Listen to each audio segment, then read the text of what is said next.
Listen, this is me. You like me or you don't. I'm still gonna be me. So it is what it is. Get used to it.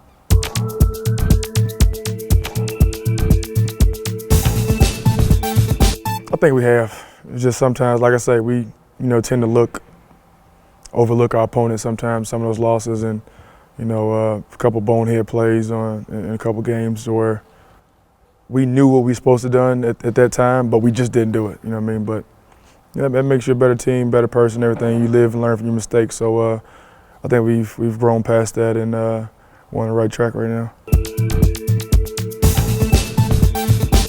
From today, since the day we got here, there's never been a problem. If anybody says there's a problem within our team, our locker room, they're clearly just fishing for a story. We're all the same. Nothing has changed. We've been the same way since we got here till now. I think it's going to stay that way.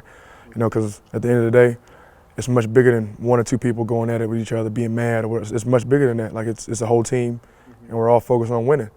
We all know we have the chance to win it, and we all see ourselves as a better team. So we can't let nothing small will ever come between that period. I don't care. You can see two guys yelling, cursing, fighting on the court between each other. It stays there. At that point, you figure it out from that point on. After that, it stays there. It doesn't go any further than that. So nobody's ever had a problem with anybody. If you did, maybe for some seconds of that day, that game, after that, it's over and done with. We come back the next day and we regroup and we move on from there. So there's never been a problem with anybody on the team.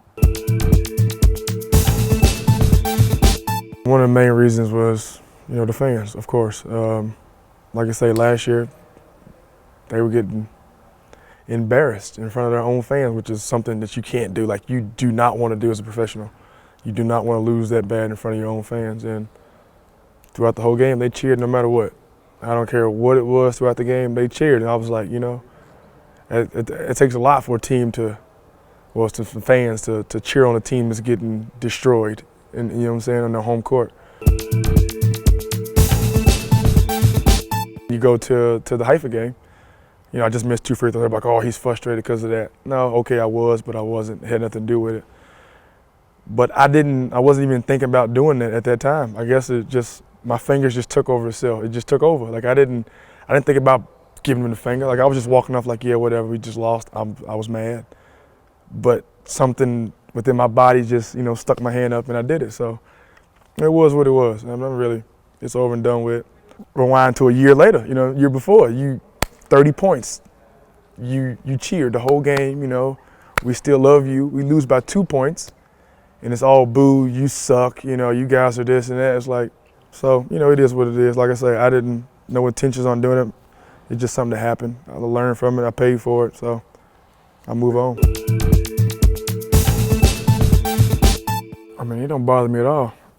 Because at the end of the day, out of all the negative you can say about me, like, oh, I don't sleep, or he does this, he goes out to eat with people, he chats with the other team after he loses. Listen, man.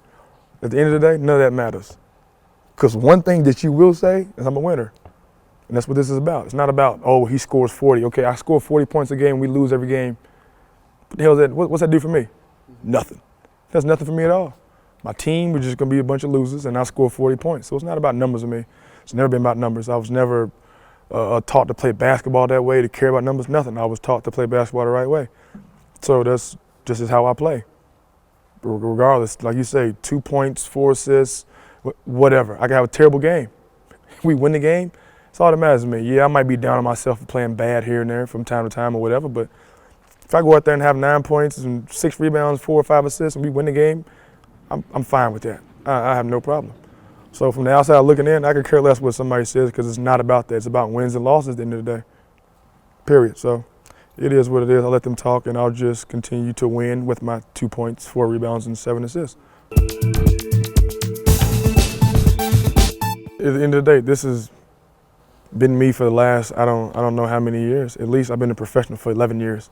So I've done this for 11 years. Like, this is nothing new that I just started, not sleeping. No, this is me. When I'm at home in the summer, like, I do the same thing. I function off no sleep. I can be out just, hang with my friends till 5, 6 in the morning. My kids have to be at daycare by 10. You know what I'm saying? So I get them up with maybe an hour and a half, 2 hours of sleep some days, get them up at 8. We get ready, go out the door. From that point on, I'm up for the rest of the day. So this is me. This is my life. This is what I'm used to. It doesn't bother me at all. But from the outside looking in, people that don't know me, it's a problem to them. But everybody else that knows me, they know this is me, and I'm fine with that, and they don't have a problem with it at all. It doesn't affect the way I play. It doesn't affect my attitude or nothing. This is just me. We fall off sometimes at the wrong times of the game. You know what I mean? Like you say, some of the games all year we've been in, until the last few minutes or something, we'll lose focus and we'll give up some easy baskets or, lose a transition man, something that we're not supposed to do. But I think our intensity is always high. It's just our lack of focus from time to time. Like I say, we will slack off. We know what we got to do to win. We know what we need to do. It just, we kind of maybe get tired or just lose focus. But just remain focused, and I think everything else will be fine. Our intensity is always going to be high. We always focus on defense first rather than offense, because offensively we have a lot of weapons. Mm-hmm. So, offense is something that's going to come natural to us. We just need to buckle down on defense and cover the little things, and we'll be fine. Offense sells tickets, defense wins championships, man. So defense first, and everything will be fine. He's a good coach. He understands his players, and he understands players, and he understands, you might need rest here and there, even though whether you take it or not, he understands what we do is difficult. And he tries not to bang his players up as much as some other guys do. It's hard, especially playing from two leagues, going to Euro Cup to Israeli League. It's tough playing 2 games, travel and all that. So me and Danny, fine. We have a love-hate relationship. Sometimes you see us, we cool, smiling, but throughout the course of a game, you might see us back and forth at it, But we both understand what that means. It's nothing negative, nothing. It's just us saying what we have to say to each other, to get us pumped up or fired, whatever it is. For me, sometimes, I just get myself pumped. I need to get going every now and then because I kind of fall off. So he might say, come on, let's go. And I'll just take it as something different just to get myself going. So I'll yell back at him, and, we're going from there. But I like Dan. That's my man right there. I'm glad he's here because I can have another guy to be in here practicing 4 hours a day and all that, and completely wear all of us out. We're an old team, so but I'm definitely lucky to have Danny again.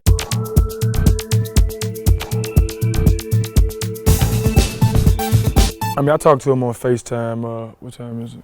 Normally about this time I would normally talk to him because I get up to go to school. So as I talk to him on FaceTime, I try to get at least twice a day, in the morning before they go to school and at night. But it's difficult, kids learning new things like, your son getting potty trained or, daughter writing numbers and letters. It's difficult because I'm missing that. I might see it on FaceTime, but it's not the same as, being there and being involved and at least having something to do with it. So it's definitely difficult, but this is the life I chose, and I knew this coming in, but I just got to try to take the good with the bad and just be there the best way I can. Yeah, every time, as soon as my season's over, I go home, and from that point on, they're with me. So I get my little 2 months time in, which real fast, real fast. But that's all I can do for now until I hang them up. So, like I said, I just try to get the most time I can, do the most I can with them in the short amount of time that I have. I play PlayStation. I don't play no Xbox at all. I play PlayStation. Okay. Only games on PlayStation I play is Call of Duty. Call of Duty, I don't have a 2K. I have the old 2K from a couple years ago. I think I bought Madden just in case because I didn't know my teammates this year, so I bought that just in case I might want to play, but teammate might want to talk to me. But for the most part, I'm strictly Call of Duty. I don't play nothing else. So Ty comes, he's got a PlayStation 1. He plays, he's a 2K guy. He's been talking all year, 2K. I'm like, I don't even play, but I know I can beat you. You know what I mean? First couple games was a little rough. Had to get used to the controllers and the game and all that. So he was beating me. Now, that boy's struggling. He's made him won 2 games in the last 2 months or something. Beat him in front of his girls, kid, and everything. Everybody's in the house, it's bad for him. But I do what I do, man. It's easy to me. I do it on the court, off the court. This is what I do. So don't try me. I'm pretty sure Ty would say otherwise, but listen. I actually have soccer. I played it one time, just a little demo. That was it. No, I'm talking about real soccer. Real soccer? Oh, listen, man, I'm pretty sure You get somebody in here to teach me some moves or something, I won't say I'll be the best soccer player. I'll be one of the top soccer players of whatever league I'm in, that's for sure. Soccer, badminton, tennis, like anything. It doesn't, whatever sport there is, people think I should be talking smack. That's why I don't do interviews, because when I talk, I get the wrong impression. I'm dead serious. Any sport, anything, it doesn't matter. You teach me how to do it, or if I know how to do it already, just give me a couple months, I'll be one of the best players ever. Listen, my Hebrew it's all right. Like, I can understand some words, but all the can't do that. So people might not understand me. But they're supposed to put, be able to read between the lines and put it together at least. Oh, you're trying to say this? Yeah. But they don't. They're like, I don't know what you're saying. Like, and then they say what I was saying. I'm like, oh, you got that the first time. But I just can't enunciate properly. That's about it. And I say enough. I know enough Hebrew to get what I want. Let's put it that way.